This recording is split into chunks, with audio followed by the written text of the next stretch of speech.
talkSPORT understands that a decision on Antonio Conte's Tottenham future is set to be made in the next 48 hours. Decision follows his outburst after Saturday's 3-3 draw at Southampton, and it's also understood that Mauricio Pochettino will assess all of his options in the summer, with Ryan Mason likely to take charge until the end of the season. Okay, interesting points there.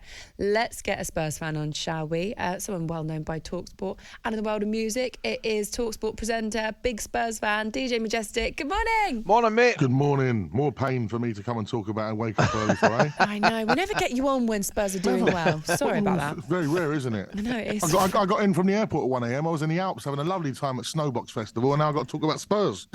Apologies. How was it? Before we really depress you then, give us some good news. How was it? How was your break over there? Oh, it was amazing. I was there for the Snowbox Festival, the opening. I did the après party at the Folly Do, which was amazing. And then some more good news. I am heading to Miami in about 4 hours for the Winter Music Conference. So it does get a bit better than the grey skies out here. Well, I tell you what, now, we feel duty bound to depress you now after telling us you're off to... We can do the depressing stuff now and took Spurs. In all seriousness, mate, I mean, I found out, boss, incredible. What did you think, first of all, when you heard it, and what do you think he was up to? As a frustrated Spurs fan over the last 5-6 years, I was actually happy to hear him actually talk a bit of truth. You know, my podcast is called the Same Old Spurs podcast, SOS, because it is the same old Spurs. It's the same. Laura's laughing there because, you know, Arsenal and the ascendancy, they're a team, they're a young team playing brilliant football. And you know what? As a football man, I watch that and I commend that, and the way they've done their business is absolutely brilliant. With Spurs and Daniel Levy and the way he's gone about things, it's horrible at this club. You know, and Pochettino, he was let down by the same players. And the irony of it all is, Conte is playing his substitutions like Dyer, Davies. When he talks about players being good enough at this level, there's a lot of players that are playing in the Champions League for Tottenham who are not Champions League level players. So Conte has got a massive point. And the thing is, go on, sorry. Oh, no, I was just going to say, well, how do you fix it, or who do you bring in to fix it at this stage of the season now? Because you're still fourth at the moment, but it's looking a little bit dicey. It is a strange one, isn't it? Because, you know, you're fourth in the league. That is what probably the initial objective was for Conte this season with Daniel Levy. Get fourth, get Champions League again, and we go again. And so we're still there. But the fact of the matter is, these players are soft because Conte's speaking home truths. Ryan Mason comes in, who's their mate. I said, right, let's have a jolly till the end of the season. The same Ryan Mason that didn't start Gareth Bale in the Carabao Cup final. How do you not start Gareth Bale in a Carabao Cup final? That doesn't make any... After sacking a serial winner in Jose Mourinho before a cup final. It's so Spursy. It's the same old Spurs time and time again. And what is going to change? The only way things change at Spurs is if the hierarchy goes. And that's not going to happen. It is like, do you know what I liken it to? Living as a tenant with a landlord who doesn't let you put photos up. And all of a sudden, like, well, nothing's going to change until I go and buy another house, you know? So it's so frustrating. And I'm just, you know what, Conte, I feel for him. He's had a lot of personal issues this year. He's lost a lot of friends around him and stuff. I'd be weighing my options. Why would I want to be a Spurs manager right now? Well, but I'm listening to you here, and I think you make some valid points, Majestics. But what I'm reading into what you're saying is nothing's going to change until, you've mentioned the hierarchy, but at the same time, you're firmly not a fan of that the strength within that squad. Absolutely, yeah. This is the facts. You know, you look back to Pochettino when he first come in. The thing is, one thing I can say with Poch is he develops players.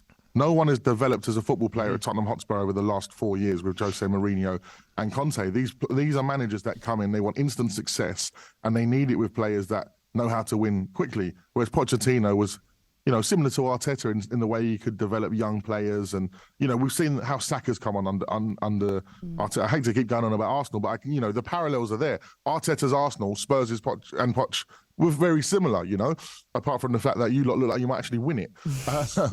But, you know, if Pochettino was to come in now, I wouldn't, if I was Poch, I wouldn't come in now. I'd let someone do it to the end of the season. I wouldn't want that pressure on me and then start again. If you look at what Pochettino came into at Spurs first time round, he had Lewis Holtby in the midfield and Capoue, and our back line had Fredrickson and Brad Friedel in goal. So I actually think Pochettino would come into a better squad, even though there's a lot of players at Spurs who aren't good enough. But we do have the likes of Romero.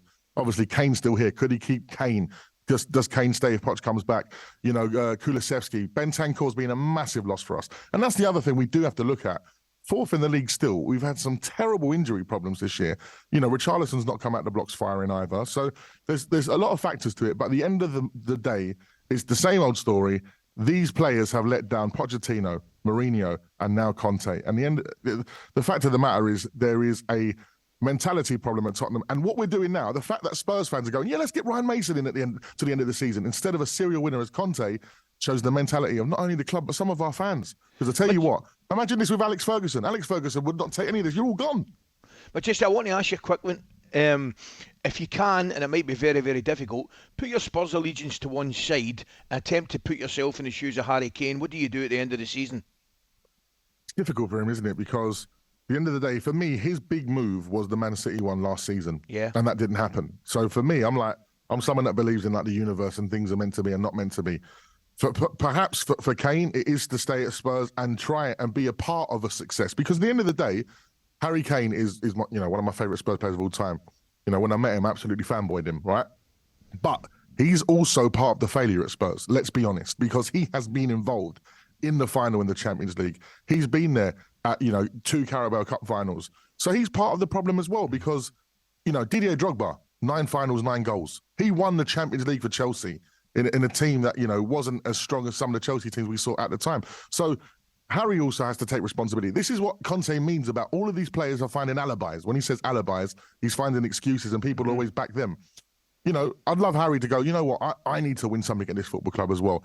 Even though he carried us, he's been unbelievable. Again, this 23 goals this season when we've been absolutely poor.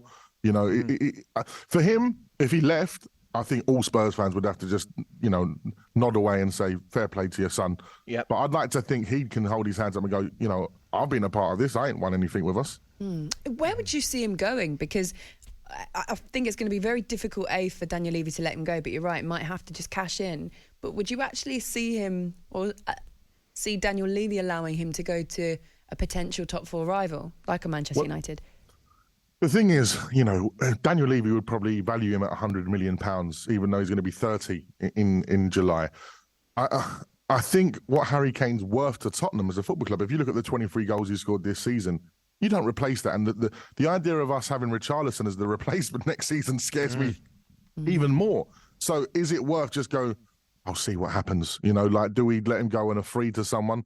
As long as he doesn't do a Sol Campbell, I'm all right. Going to Manchester United, okay, they've been brilliant under Ten Hag. He's doing something really impressive there. And perhaps if Kane went there, the next year they could really mount a title charge. But they're not guaranteed. If you went to Man City, you're probably guaranteed to win at least something in the season. Obviously, Man United have won the Carabao Cup and possibly an FA Cup. But I don't know. I think Harry's got big decisions to make. But as I say, he has been part of the teams that have got to finals and semi-finals and not got over the line as well. Yeah, they're also in the Europa League as well. So it could be 3 Yeah, exactly. They could have the treble at Man United this season. But again, Ten Hag, a manager at the start, it didn't look like it was going right. But they stuck with him and they let him have the responsibility of getting rid of players, i.e. Ronaldo, and going, I'm not having it. And this is what I mean about the players being protected.